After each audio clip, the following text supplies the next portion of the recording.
হেই movie lovers, আজকে আপনাদের জন্য যে মুভিটি নিয়ে হাজির হলাম এটি আমেরিকান অ্যাডভেঞ্চার ফ্যান্টাসি মুভি, যেটি আমার কাছে অসাধারণ লেগেছে এবং এর বিহাইন্ড অফ দ্য সিনগুলো এতটাই রিয়েলিস্টিক ছিল যে সত্যি আপনার মনকে শান্ত করে দেওয়ার জন্য যথেষ্ট ভূমিকা পালন করবে। মুভিটির কনসেপ্টটি অসাধারণ, যেখানে দেখানো হয়েছে পৃথিবীতে এমন কিছু স্পেশাল মানুষ রয়েছে যারা সাধারণ মানুষের থেকে একেবারে আলাদা। তো চলুন বেশি কথা না বাড়িয়ে আজকের এই মুভিটি শুরু করা যাক। তবে তার আগে আমি রাকিবুল A to Z গল্পের পক্ষ থেকে আপনাদের জন্য আরেকটি নতুন মুভি নিয়ে আসলাম, and the movie name of food workers.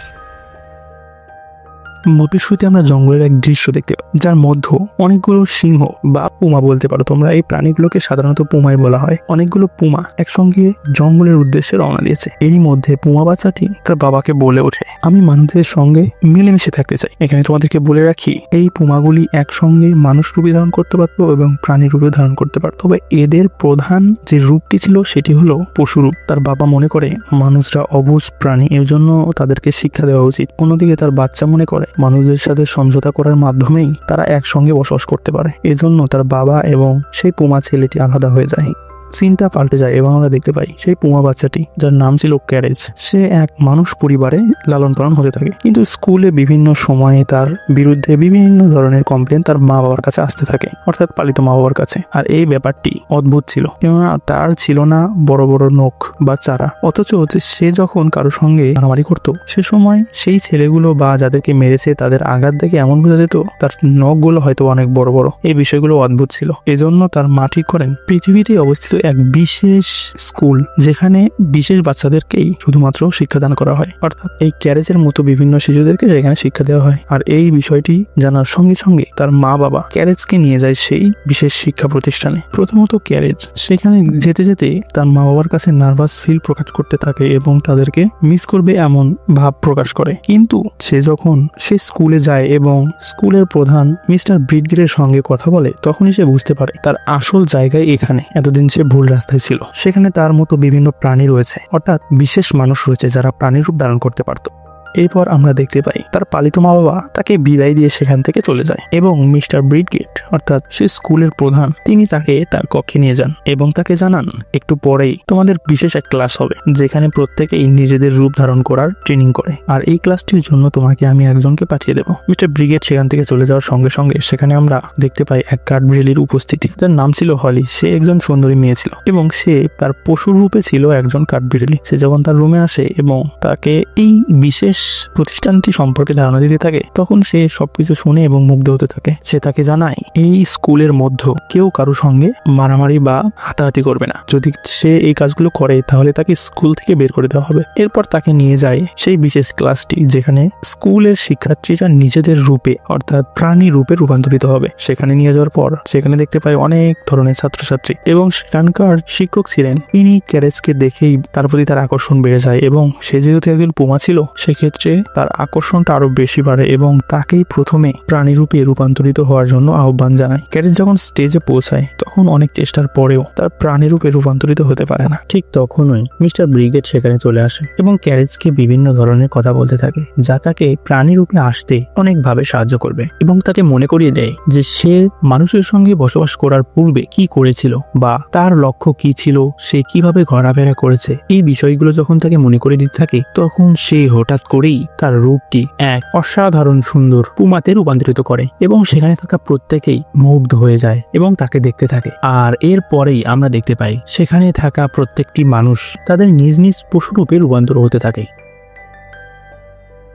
সেখানেই সিনটা পাল্টে যায় এবং আমরা দেখতে পাই সে তার নিজ রুমে এসেছে এবং তার রুমমেট হলো ব্রান্ডন, যে ছিল একজন বিশাল দেহী ষাঁড় এবং তাকে ক্যারেজের সঙ্গেই তার রুমে থাকতে হবে। এরপর আমরা দেখতে পাই মাঝ রাতে হঠাৎ করেই ব্রান্ডন তার নিজের রূপ ধারণ করে এবং তখনই ক্যারেজ বলে ওঠে, তুমি এটা কি করছো? ব্রান্ডন বলে, আসলে আমি স্বপ্নের মধ্যে দেখছিলাম বিশাল মাঠের মধ্যে আমি দৌড়াচ্ছি আর হঠাৎ করেই আমি আমার পশু রূপে রূপান্তরিত হয়েছি। সে এও জানায় তার বিছানাটি এখন পরিষ্কার করা প্রয়োজন। আসলে বিষয়টা অনেক হাস্য হাস্যকর ছিল। যাই হোক, সিনটা পাল্টে যায়। পরদিন সকালে তারা যখন আবারও সেই ক্লাসের জন্য রেডি হয় এবং সেদিকে যেতে থাকে, তখনই আমরা দেখতে পাই সেই ক্লাসেও ক্যারেজ তার নিজ রূপে আসতে পারছিল না। এবং তখন জজ তাকে জানায়, জজ ছিল এই প্রতিষ্ঠানটির দ্বিতীয় কর্মকর্তা এবং সে বাচ্চাদের দেখাশোনা করত, অর্থাৎ প্রতিষ্ঠানে বিভিন্ন ধরনের সমস্যা হলে সেই সমস্যাগুলো সমাধান করতো আর কি। জজ তাকে জানায়, তুমি অনেকদিন ধরে মানুষের কাছে থাকার কারণে তোমার মধ্যে প্রাণী হওয়ার যেই অনুপ্রেরণা বা প্রবণতা সেটা অনেক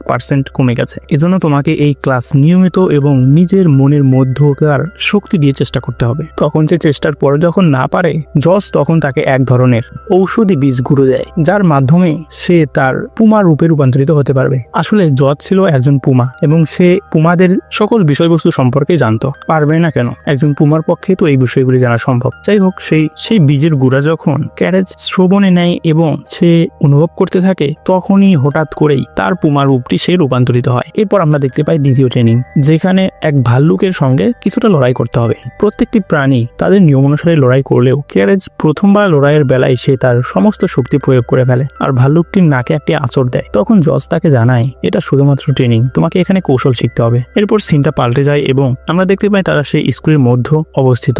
এমতো অবস্থায় ক্যারেজকে উলফের কিছু দল, অর্থাৎ এই ছেলেপেলেগুলো ছিল প্রাণীরূপে উলফ এবং প্রচন্ডভাবে ক্যারেজকে ডিস্টার্ব করতে থাকে। আর এই বিষয়টি শুরু থেকেই তারা করে আসছিল আর এ পর্যন্ত ক্যারেজ তাদেরকে ছাড় দিয়েছে, কিন্তু এবার ক্যারেজ তাদেরকে জানায়, তোদের এই ব্যবহার কিন্তু আমার মোটেও ভালো লাগছে না। তখনই সেই উলফরা জানায়, তাহলে চল এক রাতে তোর সঙ্গে হয়ে যাক। আর এই চ্যালেঞ্জটি ক্যারেজ সেখানে অ্যাকসেপ্ট করে নেয়। কিছুক্ষণ পর আমরা দেখতে পাই সেখানে জর্জ এসেছে এবং তাকে সেই বীজের গুঁড়োগুলো দেয় এবং জানায়, এটা তুমি ব্যবহার করবে বিপদের সময়। এরপর সন্ধ্যা ঘনিয়ে আসে এবং তাদের কথা মতোই তারা প্রত্যেকেই সেই স্কুলটি থেকে বেরিয়ে পড়ে এবং চলে যায় গভীর জঙ্গলের এক প্রান্তে। এবং সেখানে প্রত্যেকেই ছিল, অর্থাৎ ক্যারেজের বন্ধু ছিল 3 জন, তারাও সেখানে উপস্থিত ছিল।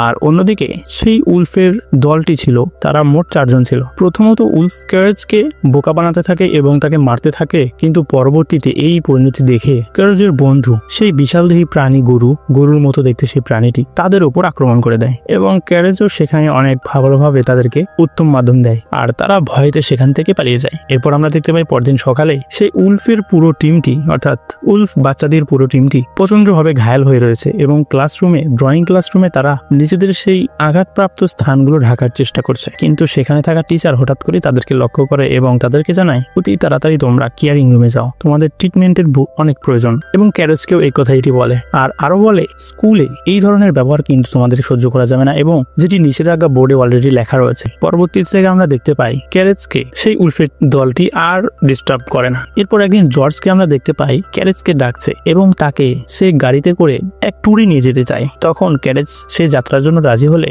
জর্জ তাকে রাস্তার মধ্যে তাকে জানায়, তুমি যেহেতু একজন পুমা, সেই ক্ষেত্রে তোমার বিভিন্ন কৌশল এবং শিকার সম্পর্কে দক্ষতা জানতে হবে, তবেই তুমি আসল পুমাতে রূপান্তরিত হতে পারবে, নয়তো তোমাকে কেউ মূল্য দেবে না। এজন্য তোমাকে শিকার করতে শিখতে হবে। আর এজন্যই তারা সেই জঙ্গলের মধ্যে শিকারের জন্য বেরিয়ে পড়ে। আর অনেকক্ষণ চেষ্টার পরে ক্যারেজ একটি হরিণ শিকার করতে সক্ষম হয় এবং তারা সেখান থেকে বেরিয়ে আসে এবং ক্যারেজ তার নিজের স্কুল লাইফে চলে যায়। তাদের বন্ধুদেরকে এই শিকার সম্পর্কে জানালে তারা অনেক খুশি হয় এবং সিনটা এখান থেকে পাল্টে যায়।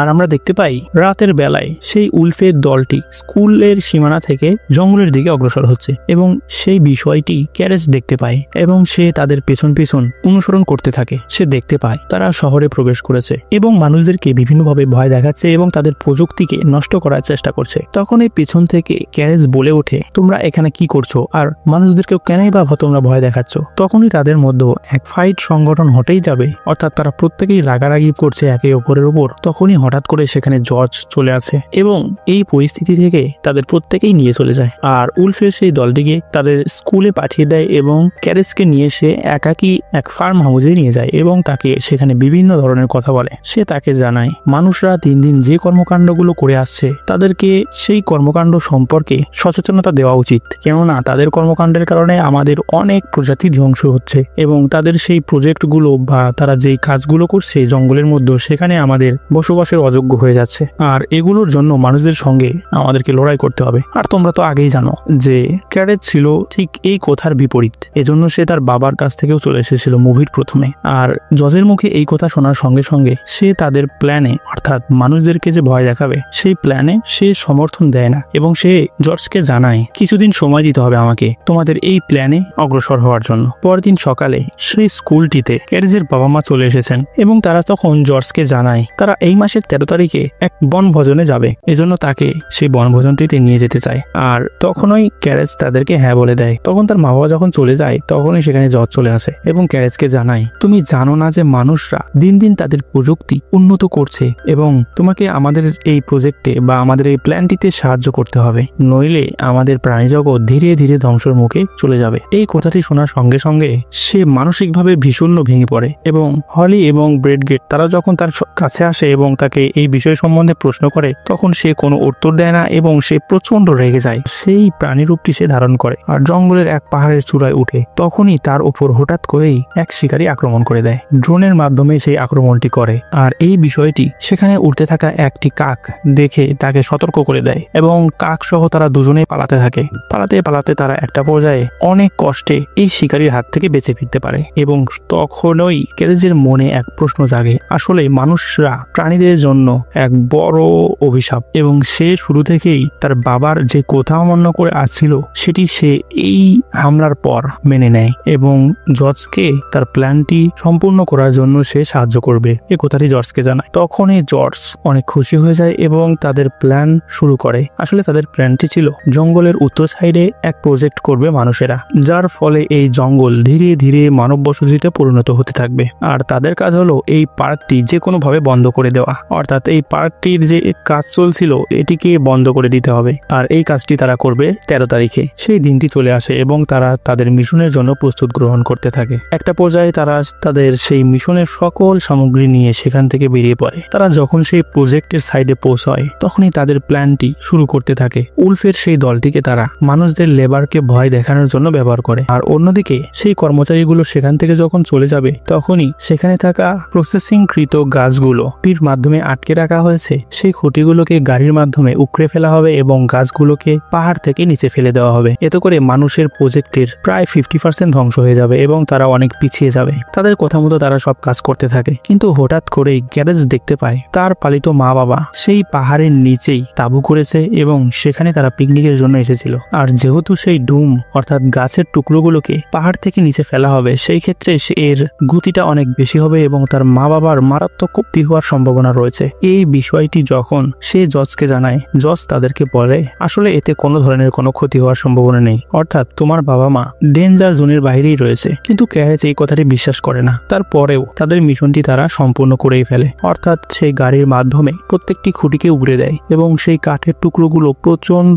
গতিতে পাহাড় থেকে নিচে পড়তে থাকে। আর এরও শব্দে ক্যারেজের বাবা মা সেখানে আতঙ্কে পড়ে যায় এবং তখনই ক্যারেজ সেই পাহাড় থেকে ডুমগুলোর সাথে এক ভয়ানক ভাবে নামতে থাকে। আর পাহাড়ের নিচে থাকা ক্যারেজের ফ্যামিলি অর্থাৎ তার বাবা মা এবং ভাই তারা এক সেফ স্থানে পৌঁছে গেলেও তার ছোট্ট বোন কানে হেডফোন দেওয়ার কারণে সে এই শব্দ শুনতে পারে না এবং সে সেই ডুমগুলো যেখানে পড়বে সেখানেই অবস্থিত থাকে এবং সেই গাছের যে বড় বড় টুকরো ছিল সেগুলো থেকে তার বোনকে বাঁচিয়ে নেয়। এবং পরে আমরা দেখতে পাই সেখানে মিসেস ব্রিগেট চলে এসেছে এবং এই পরিস্থিতিকে হ্যান্ডেল করে নিয়েছে এবং তাদের মিশনটিও সম্পূর্ণরূপে সফল হয়েছে এবং তারা প্রত্যেকেই নিজ নিজ জীবনে ফিরে যায়, অর্থাৎ ক্যারেজ তাদের স্কুলে ফিরে যায় এবং তার মা বাবা তাদের বাসায় ফিরে যায়। আর এরই মধ্য দিয়ে এই অ্যাডভেঞ্চার ফ্যান্টাসি অসাধারণ মুভিটি এন্ড ঘটে। তো মুভিটি কেমন লেগেছে অবশ্যই কমেন্টে জানাবেন। ভালো লাগলে অবশ্যই লাইক করবেন। আর এরকম নতুন ইন্টারেস্টিং ও বাছাই করা মুভিগুলো পেতে চাইলে অবশ্যই চ্যানেলটিকে সাবস্ক্রাইব করবেন। দেখা হচ্ছে পরবর্তী নতুন কোনো ভিডিওতে। ততক্ষণ পর্যন্ত সকলের সুস্থ কামনা করে বিদায় নিচ্ছি। Good bye.